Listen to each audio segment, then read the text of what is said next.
अखिलेश भैया नहीं अंकल हैं। आकाश आनंद के इस एक बयान ने यूपी की सियासत में नई चर्चा छेड़ दी है। लेकिन कहानी सिर्फ इतनी नहीं है कि आकाश आनंद ने अखिलेश यादव को अंकल क्यों कहा।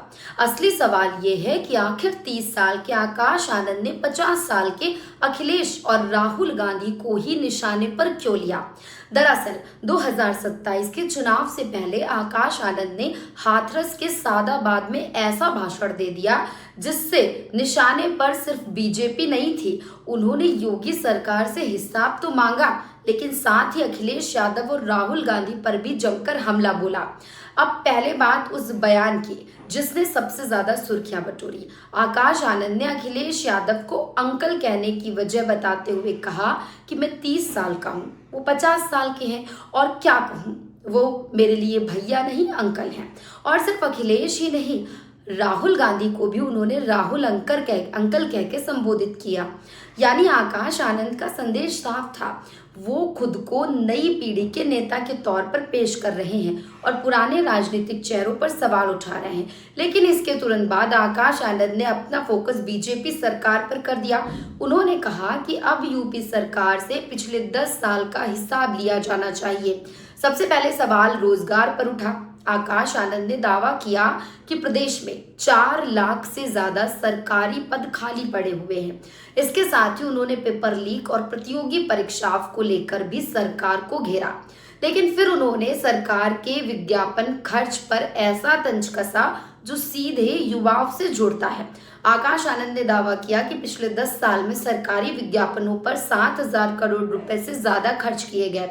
उनका कहना था कि अगर यही पैसा रोजगार और परीक्षाओं पर खर्च होता तो हजारों युवाओं को इसका सीधा फायदा मिल सकता था। इसके बाद उन्होंने स्कूलों का मुद्दा उठाया। आकाश आनंद का उन्होंने दावा किया कि यूपी में 25,000 से ज्यादा स्कूल बंद किए गए हैं। वहीं रोजगार के आंकड़ों पर तंज कसते हुए उन्होंने कहा कि अगर कोई व्यक्ति हफ्ते में एक दिन ठेला लगा रहा है तो उसे भी रोजगार पाने वालों की गिनती में शामिल कर लिया जाता है।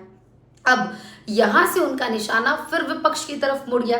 उन्होंने अखिलेश यादव के पीडीए फॉर्मूले पर भी सवाल उठाए और कहा कि समाजवादी पार्टी का पीडीए लगातार बदलता रहता है। और फिर कांग्रेस पर हमला करते हुए आकाश आनंद ने संविधान और बाबा साहेब अम्बेडकर के नाम पर राजनीति करने का आरोप लगाया। उनका कहना था कि सिर्फ संविधान की बात करने से बदलाव नहीं आएगा, सरकार के कामकाज पर भी सवाल उठाने होंगे। इसके बाद मामला पहुंचा सड़क और कानून व्यवस्था तक। आकाश आनंद ने लखनऊ कानपुर एक्सप्रेस वे का जिक्र करते हुए उसकी गुणवत्ता पर भी सवाल उठाए।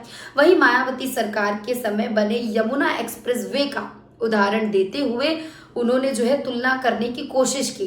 कानून व्यवस्था को लेकर भी उन्होंने योगी सरकार को जमकर घेरा और महिलाओं की सुरक्षा और अपराध के मुद्दे भी उठाए। लेकिन सबसे ज्यादा इस भाषण का जो आखिरी मैसेज जो सबसे ज्यादा लोगों तक गया वो आकाश आनंद का अखिलेश यादव को अंकल कहना था। एक मंत्री का इस्तीफा मांगने से सिस्टम नहीं बदलेगा, ये भी आकाश आनंद ने कहा। उनका तर्क था कि एक मंत्री जाएगा तो दूसरा आएगा, लेकिन अगर नीति और सिस्टम वही रहा तो हालात कैसे बदलेंगे। और इसी बात को आगे बढ़ाते हुए उन्होंने कहा कि अगर सच में व्यवस्था बदलनी है तो सिर्फ चेहरा नहीं, सरकार और सिस्टम दोनों को बदलना होगा। तो कुल मिलाकर आकाश आनंद ने एक ही मंच से 3 निशाने साधे। योगी सरकार से 10 साल का हिसाब मांगा, अखिलेश राहुल पर अंकल वाला तंज कसा और युवाओं को सिस्टम बदलने का आदेश दिया। अब सवाल यह है कि आकाश आनंद के अंकल वाले बयान पर अखिलेश यादव का क्या जवाब आता है।